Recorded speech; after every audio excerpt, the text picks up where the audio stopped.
Hey, how's it going? My name is Lewis. This is my friend Prince, and we both had SMP done, so we're going to talk a little bit about it. So Prince, how would you define SMP?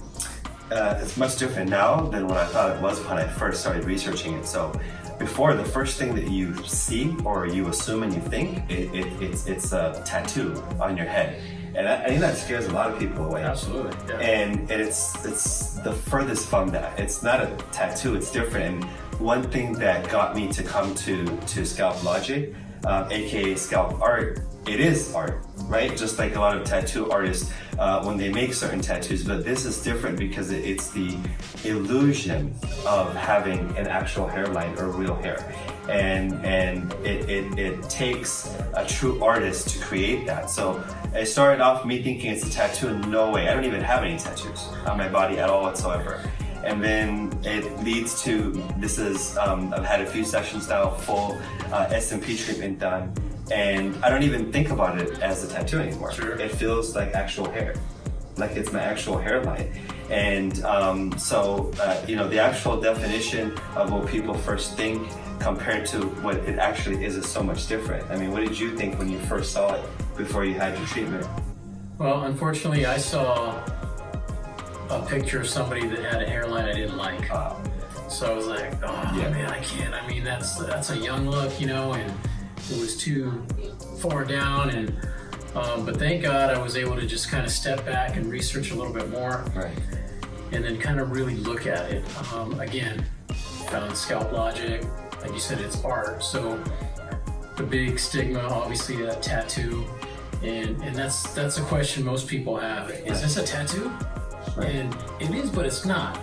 I mean, it's a procedure that uses a tattoo machine plus ink, but it's totally art. It's not, you don't go in there and just hammer on somebody and come out with a full tattoo. No. It's a process. And what's really cool about it is it's so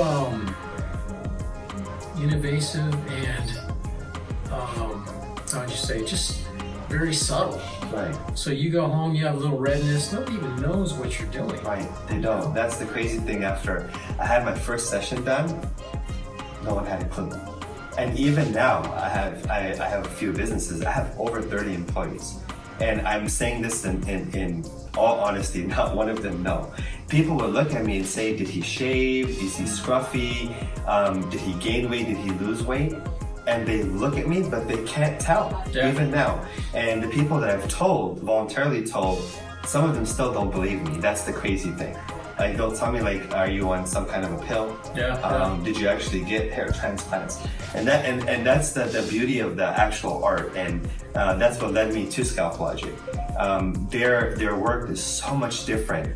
Like you were saying earlier, I saw everything. I saw good hairlines, I saw bad hairlines, I saw them in person, on my computer. And the reason why it is art, because what they do here, the work that they do here, is they mimic your natural hair follicles, right? And that takes a lot of carefulness, and it takes a lot of talent. So they're looking at what you already have, and they're customizing it to you, to that person. And that's what I found the most interesting and most beautiful thing about it. And you have to be very careful. Like, anybody watching this video or doing their own research, you're doing the right thing. Don't just watch a video and Google or Yelp the closest place to you and say, I'm gonna go to that person. This is not eating at your favorite Thai or Mexican restaurant.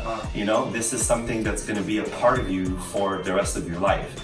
And I did 6 months of research. How much time did you take? Well, I kind of checked in and then checked out right away. So then I kind of I don't know. Let me research. And then I started researching, and my big thing was like, what am I gonna look like with this? How's it gonna look like on me?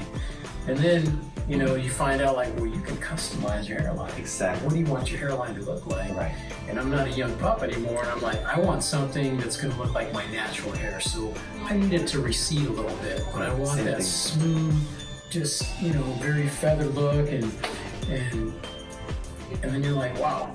I started seeing people that had that kind of look, and then this is what they do here. Right. They do that natural feather look, like you said, customized to everybody. Similar experience with you. I kind of played a game on my family, my in-laws I didn't see in a while, and I wore a hat going. I told my wife, I I'm gonna go in there, I'm gonna take it off, put it on a few times, see if anybody notices. Yeah. And I noticed something was different. They can't tell. They're like, I don't know what it is. And then you tell them, like, I'm like, look up here. And they're like, oh, your hair's growing.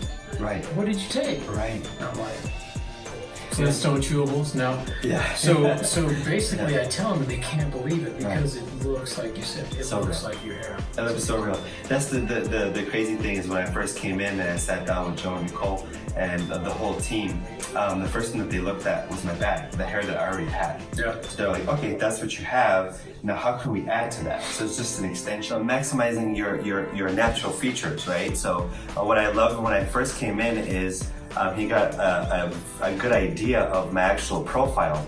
And the other cool thing is I asked him, I kind of showed him where my natural hairline was. And I even showed him a picture. And the cool thing is if you wanted that look, what it used to look like before, they can do that.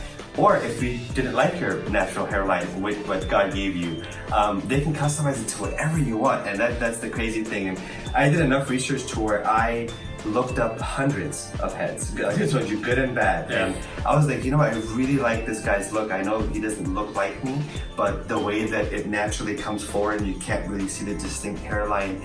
And so I was prepared. On my phone, I had thumbs up and thumbs down. So I had all the hairlines that I really liked and the ones Listen that I to didn't that. like. Do it. You know what I mean? And how many did I mean, I would say like I had about 50 pictures in each. Wow. And then Joe got a really good idea the first few that I showed him. Same thing like you know, I'm getting up there in age and I was like, you know, I want this to look good up until I'm 60. I want it to grow with me. Sure. You know, and that's another really important thing that I tell a lot of my friends that have had this done after I got it done.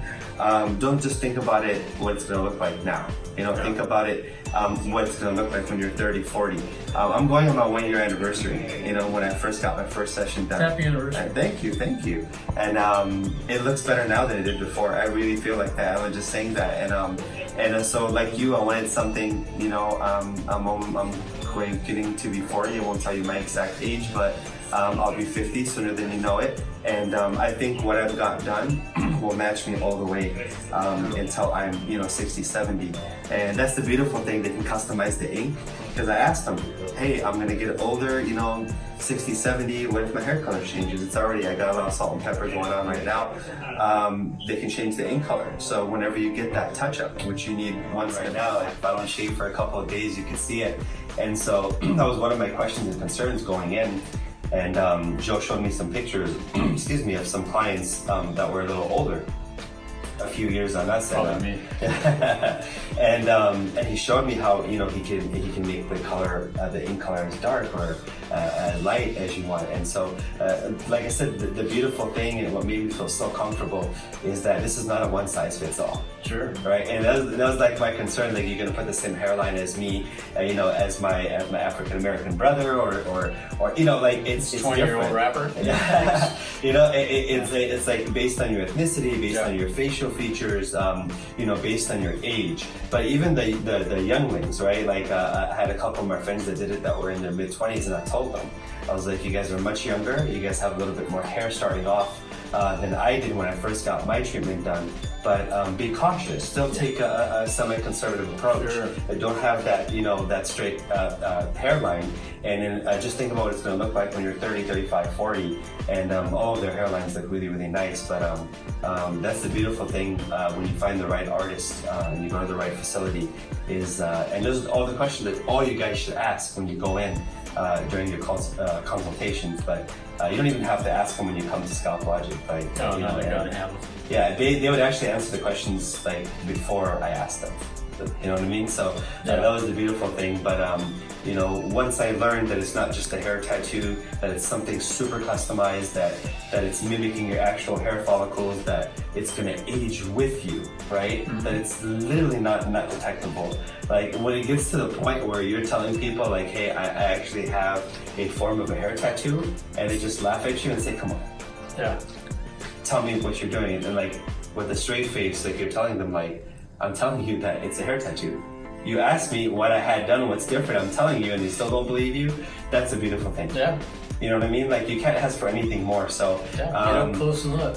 So the best thing I think you can do after watching this video, other videos, is to come in for the consultation. Absolutely. Right? I think everything was so much easier, and it really put to rest a lot of my fears once I got to meet with Joe and Nicole and the whole team.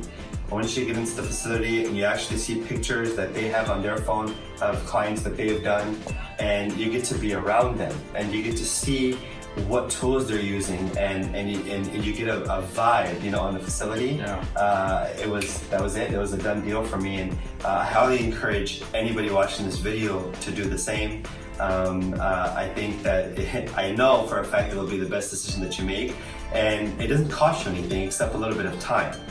Pick up the phone, make an appointment, come in and meet with them, and it's no pressure. That's the other thing that I loved about them. They were so nonchalant about it. Like I was waiting for the sales pitch, and they're like, yeah, so whenever you're ready, just give us a call, take your time and make a decision. And it's another thing that I really, really loved. So pick up that phone and call and come in. The only regret that I had was I didn't do it sooner. But it was okay because I got to do almost a year, 6 months to a year's worth of research. So I will see you guys in here next time I come in.